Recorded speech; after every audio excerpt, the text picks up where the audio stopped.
The bell above the door at Bennett Alterations rang so often on Saturday mornings that Nina Bennett had stopped hearing it as a sound and started hearing it as a heartbeat. The shop smelled the way it always did on a busy morning. Steam from the pressing iron, the faint chemical bite of spot remover, and underneath it all, the dry, papery smell of the tissue paper she folded around finished garments. 6 customers filled the narrow waiting bench and the folding chairs Nina kept stacked against the wall for exactly this kind of morning. An elderly woman sat with a garment bag across her knees, waiting on a dress that needed to be ready before her granddaughter's wedding in 9 days. A father balanced a stack of school uniforms on one arm and a toddler on the other. A widower stood near the window, holding a wool coat so old the elbows had gone shiny, turning his hat slowly in his hands. A bride-to-be paced near the fitting curtain, checking her phone every few seconds like it might announce the wedding had been moved up without telling her. The bell rang again, harder this time, and 4 men in dark coats filled the doorway before anyone else could walk through it. Behind them came a 5th man, carrying a garment bag over one arm like it weighed nothing at all, though everything about the way the room went quiet suggested it carried more than fabric. "Mr. Rinaldi requires immediate service," the lead security man said, in the flat tone of someone used to sentences ending arguments rather than starting them. Nina looked past him at the numbered paper tickets already clutched in 6 different hands. "Then Mr. Rinaldi needs a number," she said. Matteo Rinaldi stepped forward, unbothered, the kind of unbothered that came from never once in recent memory having to be. "I have a meeting in 90 minutes. "So does she," Nina said, nodding toward the bride, "and hers doesn't reschedule. He offered 3 times her standard rate." Nina shook her head. "He offered 5 times. "This isn't an auction," she said. "It's a waiting room." One of the security men turned toward the bench and told the customers, not unkindly but not asking either, that they should come back later. Nina came around the counter fast enough that her measuring tape swung against her hip and put herself squarely between the men and the people who'd been sitting there first. Out," she said, pointing at the door. "All of you." Nobody moved. Somewhere behind her, someone whispered the name Rinaldi, the way people whisper things they're afraid will be true if said too loudly, and Nina felt it land in her body before her mind had finished catching up. Her mouth going dry, her stomach pulling tight, one hand finding the edge of the counter and gripping it like ballast. She'd heard the name in the kind of hushed, careful way people used for weather systems and diagnoses. Matteo watched her, clearly expecting the apology that usually followed a moment like this one. Nina looked at the garment bag instead. "Who tailored that jacket?" she asked. "Why does it matter?" "Because whoever did," Nina said, "is either afraid of you or lying to you, possibly both." The silence that followed had a texture to it, thick enough that even the toddler stopped fussing. Nina held out one hand, and after a beat, Matteo unzipped the bag and let her take the jacket without a word, the whole shop watching now, even the toddler gone quiet and curious. She turned it over in the light, running 2 fingers along the underside of the arm, and found exactly what she'd suspected from across the room. A faint dragline pulled diagonally beneath the armhole, the kind that only showed up when a sleeve had been set at the wrong pitch to correct for something the tailor didn't want to admit was there. The shoulder carried far more structure than the fabric needed, built up and padded until it looked flawless on a hanger and fought the body wearing it. "Was your shoulder injured?" she asked. Matteo didn't answer, and his silence answered for him. "They built you a jacket for a photograph," Nina said, "not for a person who has to move his arm. Can you fix it?" Nina checked the appointment book behind the counter without hurrying. "I have an opening Thursday. I don't wait until Thursday for anything." "You do here," she said, and wrote his name into the 3 o'clock slot as if the conversation were already finished, because as far as she was concerned, it was. Matteo left without another word, his security trailing him out past customers who watched him go with the particular relief of people who'd just witnessed something they'd be describing for years. The next morning, before his scheduled appointment, the bell above the door rang again, quieter this time, almost tentative, as if even the bell itself understood something had shifted. Only 2 security men came in with him, and neither ordered anyone to do anything. Matteo crossed the shop floor toward the little red ticket dispenser, bolted to the wall by the door, and pulled a number. He sat down in the last open folding chair and waited, exactly the way everyone else in the room was waiting, for approximately 35 minutes. The shop noticed. A woman 2 seats down kept glancing at him, and then quickly away, as if eye contact might be a transaction she couldn't afford. A little girl stared openly at the bodyguards until her mother gently turned her chin the other direction. An older man checked his own ticket number twice against Mateo's, apparently reassuring himself that his was still earlier. When Nina finally called the number in Mateo's hand, she let only him back into the fitting area and shut the curtain behind them both. He set a second garment bag on the counter, a different jacket this time, dark navy, impeccably cut, the kind of construction that made even Nina pause for half a second before she started looking for the flaw she was sure had to be there. Somewhere behind him, one of the security men shifted his weight, clearly aware of exactly how this particular visit was going to end and already bracing for it. Nina ran her hands over the shoulders, checked the seams, tested the drape, examined the sleeve pitch and the roll of the collar and the balance of the whole coat against his frame. "Nothing's wrong with this one," she said. "Check again." She did, slower this time, thorough enough that a full 2 minutes passed in silence. Still nothing. She picked up her pen and wrote a line on his receipt. "Consultation fee," she said, turning it so he could read the number. "You're charging me for finding nothing wrong. I'm charging you for making me look twice at a perfect suit," Nina said. "That's still my time." Mateo studied her for a long moment, something close to amusement working at the corner of his mouth, and paid without further argument. Over the following weeks, he kept finding reasons to come back. A pair of trousers with a hem that genuinely needed shortening. A dinner jacket with a sleeve that actually did pull wrong at the elbow. A wool coat with a torn lining seam. Then a suit with nothing wrong with it at all. Then a jacket with one button hanging by a single suspiciously loose thread, the kind of loose that looked, to Nina's practiced eye, deliberately encouraged. She never said so out loud. She simply wrote another consultation fee, and he paid it every time, his security detail growing visibly more uncomfortable with each visit, as if watching their employer lose a game none of them fully understood the rules to. Marco Santoro, his security chief, took to waiting outside on the sidewalk rather than inside the shop, arms crossed, staring at nothing in particular, the posture of a man who had decided the less he witnessed, the less he'd eventually be asked to explain to anyone else in the organization.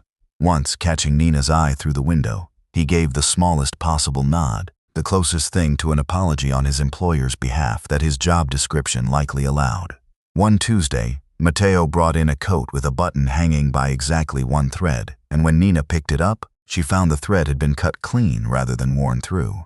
A small enough detail that only someone who spent her days looking at exactly this kind of thing would ever notice. "This button didn't fall off," she said. "Somebody helped it." "Buttons fail," Mateo said, with the particular blankness of a man who has rehearsed a sentence in the car. "Buttons fail," Nina agreed. "They don't get assisted." She fixed it anyway, charged him for both the repair and the inspection, and said nothing further, letting him keep whatever remained of his dignity. Inside Bennett Alterations, Mateo followed every rule the shop had. He took a number. He waited his turn. He didn't lean on the counter while she worked on someone else, didn't interrupt a fitting to ask when his would begin. He learned, without being told twice, that the coffee mugs by the register belonged to whoever got there first, that the second folding chair wobbled and should be left for someone who didn't mind, that Nina answered her own phone between customers and expected not to be spoken over while she did. The shop became, as far as Nina could tell, the only square footage in his entire life where his name changed absolutely nothing about how things worked. When she finally rebuilt the original charcoal jacket, she did it properly, over 2 full afternoons, pulling out the excess padding that had been stuffed into fake symmetry, reworking the internal canvas so it moved with him instead of against him, reshaping the shoulder line, rotating the sleeve until the pitch matched the actual angle of his arm rather than an imaginary ideal. She marked the canvas with Tailor's chalk. Unpicked seams, she suspected, had never once been questioned since the jacket left its original workroom, and rebuilt the shoulder from the inside out, layer by layer, the way her grandmother had taught her a jacket should be built for a person rather than a mannequin. She let the 2 shoulders sit slightly differently, because his body wasn't symmetrical, and pretending otherwise had been the whole problem in the first place. When Mateo tried it on, he lifted his arm the way he would to shake a hand, and stopped. "It's lighter," he said. "It's honest," Nina said.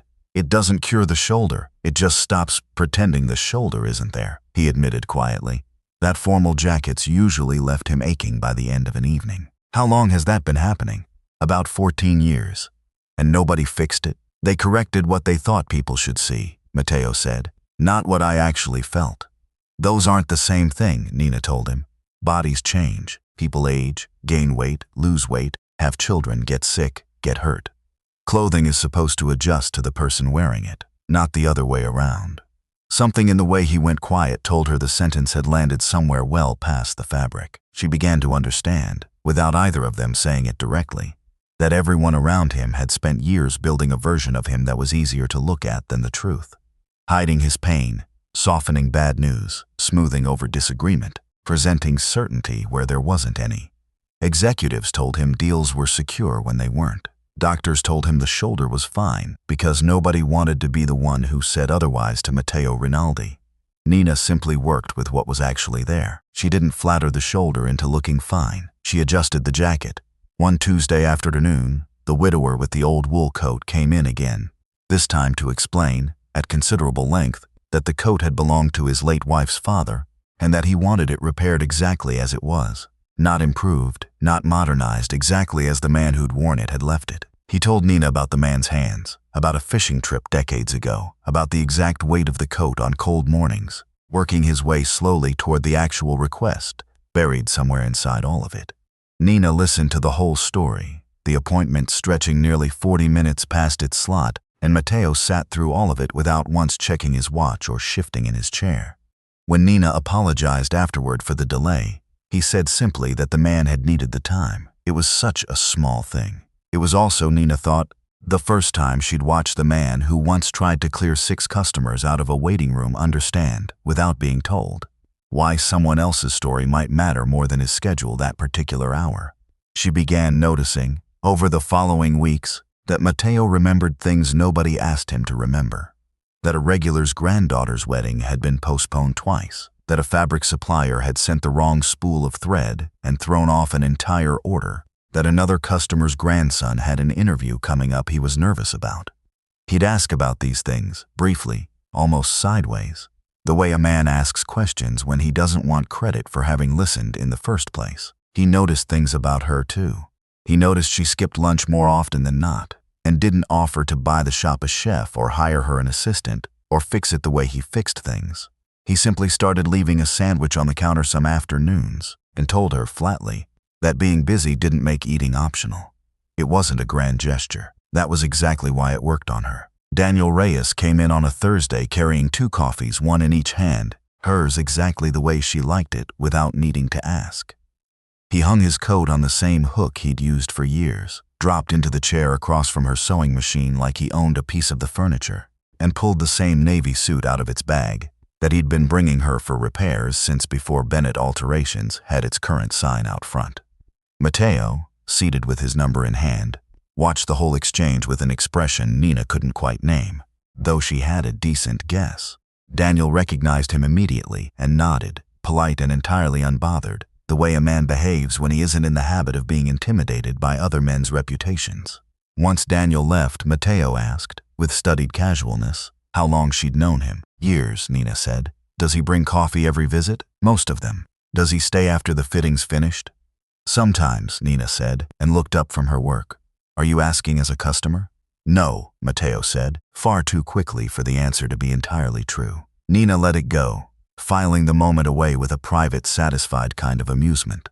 She caught him, over the following days, glancing at the hook where Daniel hung his coat even when Daniel wasn't there, and once asking, with studied indifference, whether the navy suit Daniel kept bringing in for repair was actually damaged or simply an excuse to visit, a question Nina found rich enough that she didn't bother answering it directly.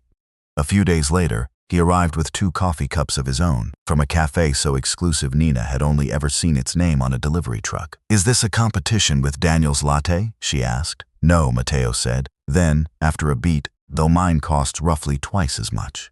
Nina laughed, real and unguarded, loud enough that a customer near the window glanced over.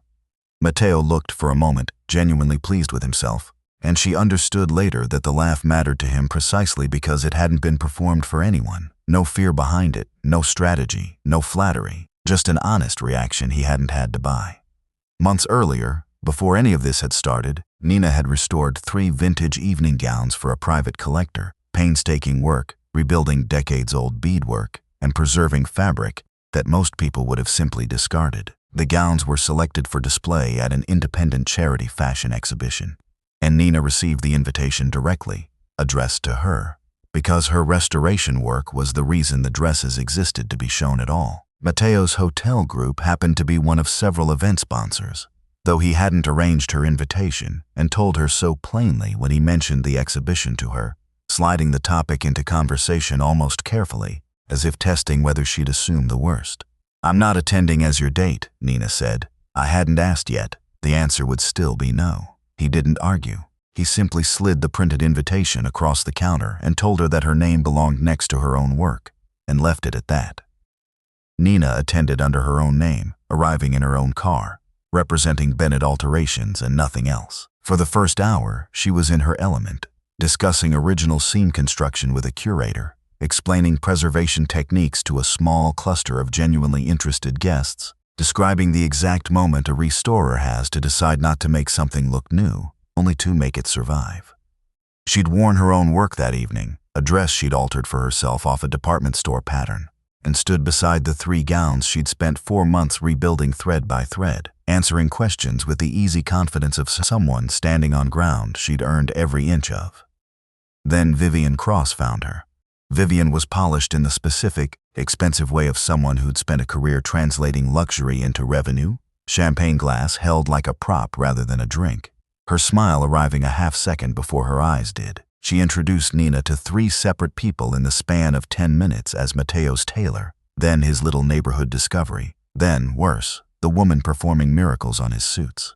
Nina corrected her name and her role each time, calmly, and each time Vivian's phrasing slid right back to where it had started, as though Nina's actual business were a detail too small to bother remembering, a courtesy title, rather than a company with a lease and a payroll and 8 years of receipts behind it. Then Vivian raised her glass slightly and announced to the small crowd that had gathered that there were early discussions underway about folding Bennett Alterations into a new luxury division under Rinaldi Holdings. The reaction around her was immediate and warm. People congratulated Nina. A man Nina didn't recognize shook her hand and called it a smart move, as if she'd engineered the whole thing herself. They assumed capital, a better location, multiple boutiques, a powerful man rewarding a woman he'd taken a liking to. Nina understood, in the space of about 4 seconds, that her business had just been quietly converted into a gift from a man, in front of a room full of witnesses, without anyone having asked her a single thing, and that by tomorrow morning the story would already be halfway written in someone else's words. She looked directly at Matteo. "Did you authorize this?" "No," he said immediately, and she believed him completely. Nina turned back to Vivian. "My name is Nina Bennett," she said, calm and precise, carrying easily across the small crowd without needing to be raised. "I own Bennett Alterations. I built its reputation 1 customer, 1 alteration, 1 repair at a time over 8 years, without anyone's permission and without anyone's money but my own. These gowns are here because of my restoration work, not because of anyone I know. My business is not for sale. Any conversation about it starts with me." She let the silence that followed sit exactly as long as it needed to, watching Vivian's practiced smile falter for the first time all evening. She didn't raise her voice once. Only after she'd finished did Matteo step up beside her, not in front, and confirm, plainly, that no acquisition had been authorized and that no executive, advisor, or company under his authority had any standing to approach Bennett Alterations without Nina's direct invitation. His voice carried none of the softness it took on inside the shop, all of the flat, immovable certainty that had once cleared a waiting room, aimed now in her defense instead of against her. He didn't threaten Vivian. He didn't claim Nina as his. When a hotel executive asked to be properly introduced, Matteo glanced at Nina first, waiting for the smallest nod of permission, and then said only, "Nina Bennett, owner of Bennett Alterations, and the restoration specialist responsible for everything you're admiring in this room tonight." Not his discovery, not his tailor, nothing borrowed from him at all. Afterward, Nina joked that he couldn't afford her business emotionally even if he tried, and Matteo laughed, but the unease didn't fully leave her, not that night and not in the days that followed. Coverage of the exhibition described her, again and again, as the Mafia boss's tailor, his discovery, a woman he was helping, mentioning Bennett Alterations, if at all, several paragraphs down. One headline referred to the gowns themselves as Rinaldi's collection, a phrase Nina read 3 times before she understood it wasn't a typo, just an assumption nobody had bothered to check. Fabric suppliers who'd kept her waiting for weeks suddenly returned her calls within the hour. Clients began asking, carefully, whether Matteo had invested in the shop.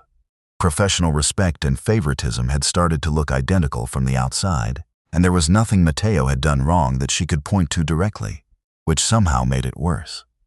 During a quiet fitting the following week, Nina told him plainly that inside her own shop she was still Nina Bennett, but outside it, people had started turning her into something that only existed in relation to him, a footnote to his name, rather than a business with its own history. "I don't know how to build anything with you," she said, "without losing the thing I spent 8 years building on my own." Matteo didn't offer a public relations strategy, didn't offer money, didn't offer a statement proving her independence to the world. "What do you need?" he asked. "Space," Nina said. "Then you have it." He gave it completely, without conditions and without asking for a timeline. For nearly a month he didn't visit. No jackets arrived for imaginary repairs. No bodyguards waited outside on the sidewalk. No coffee appeared beside her sewing machine. The shop felt, for the first stretch of that month, entirely normal, the way it had felt for 8 years before any of this began. Nina told herself the quiet was a relief. She caught up on repairs she'd been putting off for months, reorganized the back room, told herself several times a week that this was exactly what she'd asked for and exactly what she needed. Then, slowly, she noticed the exact shape of what was missing, the numbered ticket he always took without complaint, his dry, precise questions, the ridiculous consultation fees he paid without arguing, the particular stillness he brought to a room, while someone else's story took longer than his own patience should have allowed. She noticed it most on the days a difficult customer needed extra time, glancing automatically toward the chair he used to sit in before remembering it was simply a chair again. Daniel noticed the change in her too, though he never asked directly what had happened. He simply kept showing up with coffee, kept being exactly as kind and steady as he'd always been, sitting in his usual chair while she worked, filling the quiet with easy, undemanding conversation about nothing in particular, and one afternoon, without any pressure behind it, asked if she'd like to have dinner sometime. He was kind, attractive, successful, familiar in every comfortable way. The kind of relationship that would have required no explanation to anyone, the kind her mother would have approved of on sight. Nina didn't say yes right away, and she didn't say it to make anyone jealous either, since there was no one around at that point to notice. She asked for a little time to think, and Daniel, being Daniel, simply nodded and let her have it. In the weeks that followed, restoration inquiries kept coming in. Regular customers still filled her folding chairs. Her reputation held exactly where it had been before Matteo Rinaldi ever walked through her door, which told her plainly that she didn't need him for the business to survive. What she discovered, somewhat to her own frustration, was that she still missed him anyway, for reasons that had nothing to do with the shop at all. When the bell above the door finally rang again with Matteo standing on the other side of it, only Marco Santoro waited near the curb outside, the rest of his usual detail nowhere in sight. He carried a single garment bag, the same easy confidence in his shoulders as the first day, though something about his eyes looked less certain than usual. "What did you damage?" Nina asked. "Nothing." She unzipped the bag anyway, out of habit more than suspicion, and found a navy suit constructed as close to perfectly as anything she'd ever examined. Clean seams, correct drape, balanced shoulders, nothing remotely wrong with it. She checked it once, briefly, then set it down. "There's nothing wrong with this." "I know," Matteo said. "Then why bring it?" "I needed a reason to see you." "You run 6 companies," Nina said, "and this was the best excuse you could invent." "Apparently," he said, "around you, it's the best I've got." He told her the truth then, plainly, the way he hadn't quite managed before. The first visit after the confrontation had been curiosity, nothing more. He'd come back because she'd seen in 30 seconds what 3 expensive tailors had spent 14 years pretending not to notice, and some part of him had wanted to know if she'd been right about the rest of it too. Somewhere along the way, most of the garments stopped being real reasons and started being excuses, though he hadn't admitted that to himself until well after everyone around him already had, Marco included, judging by the particular quality of his silence every time another perfectly good jacket went into the car. He liked the shop, he said, because it was the only place left where nobody treated him like Matteo Rinaldi. Not the customers, who mostly avoided his eyes out of habit. Not Nina, who had never once softened a sentence for him. Not on the first day and not on any day since. But the real reason, the one that had taken him the longest to say out loud even to himself, was that she'd never once changed how she treated him. She'd told him the truth while visibly afraid to, charged him for wasting her time, made him wait behind an elderly woman and a nervous bride and a grieving widower, and expected him, every single time, to respect people who had absolutely nothing he wanted. "I didn't ask you to dinner sooner," he admitted, "because I wasn't certain you'd say yes, and I've built an entire life around not asking questions I don't already know the answer to." It was, for a man who controlled outcomes for a living, close to a confession, and Nina let it sit in the air between them for a moment before she said anything at all. He didn't say the word dinner like an order this time. "Nina Bennett," he said instead, "would you have dinner with me?" She studied him for a long moment, no emergency in his hands, no business proposal, no jacket problem, no guarantee of anything at all, just the question, sitting there plainly between them, the same way every ticket in this shop sat plainly on the counter waiting to be called. "Yes," she said. Then she reached for her pen and wrote another line on a blank receipt. "Consultation fee," she said, sliding it across the counter. "You made me inspect a perfectly good suit for no reason." Matteo laughed, paid without a single word of protest, and Nina decided, watching him fold the receipt into his jacket pocket like something worth keeping, that she could get used to this. Several months later, Nina and Matteo were dating quietly, on a pace that suited them both. Bennett Alterations remained entirely hers. No purchase, no secret investment, no quiet expansion into his empire, no supplier mysteriously reassigned in her favor, no change of location she hadn't chosen herself. She'd checked the books herself more than once in those early weeks, half expecting to find some trace of his money smoothed into her accounts, and found nothing but her own steady, ordinary growth. The business grew anyway, modestly and honestly, as more people discovered her restoration work through the exhibition and told their friends the way people do when something is genuinely good. She hired one assistant that spring, a quiet young woman named Priya, who'd apprenticed at a dry cleaner's and had real hands for handwork, and started taking on more restoration commissions than she'd ever managed alone. Matteo kept coming by, and he kept taking a number every time, exactly like everyone else, even on the evenings when the shop was nearly empty, and the gesture had become more habit than necessity. One evening, not long before closing, he walked in while a handful of customers still waited on the bench and crossed automatically toward the little red ticket dispenser out of pure habit. "Put that back," Nina told him. "We're going to dinner." He paused, one hand still near the dispenser, visibly suspicious of being handed something he hadn't earned through the usual channel, glancing around the room as if expecting one of the waiting customers to object on principle. Before he could argue about preferential treatment, the bell rang, and Daniel walked in carrying a garment bag in one hand and Nina's coffee exactly as she liked it in the other. Matteo looked at the cup. "Don't," Nina said. "I didn't say anything," Matteo said. A few seconds passed. "Which cafe is that from?" he finally asked, and Nina laughed so hard she had to set down her shears. When Matteo first walked through that door months earlier, he believed power simply meant never having to wait, that schedules bent, tables appeared, and people told him exactly what he wanted to hear the moment he wanted to hear it. Nina had pointed at the door instead, and meant it, and something about the plainness of that gesture had stayed with him longer than any negotiation he could remember. The next morning, he came back and took a number. At first, he returned because she'd seen the truth sitting plainly on his shoulder, the thing every other tailor in his life had been too afraid to name. Later, he returned because she saw the man underneath the version everyone else had spent years protecting him from becoming. Nina never won him by giving in. Matteo never won her by buying her business, rearranging her life, or letting his name do the asking for him. He learned her rules instead, respected her work, and listened, without arguing, the one time she told him no.